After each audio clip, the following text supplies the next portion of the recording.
गुरु संत रविदास महाराजांचे समतावादी विचार समाजातील आणि तळागाळातील लोकांपर्यंत पोहोचवण्यासाठी चर्मकार संघर्ष समिती महाराष्ट्र राज्याच्या वतीने संत शिरोमणी गुरु रविदास महाराज प्रेरणा यात्रेचे आयोजन करण्यात आले आहे। या यात्रेचा प्रारंभ रविवारी 7 जानेवारीला श्रीरामपूर येथून होणार असून त्याच दिवशी ही यात्रा नगर शहरात येणार आहे।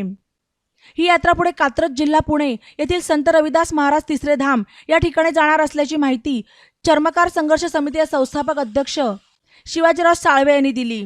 सामाजिक एकात्मता, सलोखा, प्रबोधन, समाजसेवा आणि समाज उन्नतीच्या दृष्टिकोनाने संत शिरोमणी गुरु रविदास महाराज प्रेरणा यात्रेचे आयोजन करण्यात आले आहे।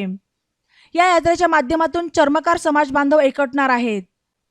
शहरात सावेडी, दिल्ली गेट, केडगाव येथून मार्गक्रमण होणार आहे। तर पुढे चास, वाडेगव्हाण, शिरूर, रांजणगाव आणि भीमा कोरेगाव तसेच पुण्यातील अनेक ठिकाणी या यात्रेचे स्वागत होणार आहे। समाजातील अनिष्ट रूढी, परंपरा, पिळवणूक करणारे आणि समाजात जातीय द्वेष पसरवणाऱ्या विरोधात यात्रेच्या माध्यमातून जागृती केली जाणार असल्याचे शिवाजी साळवे यांनी सांगितले।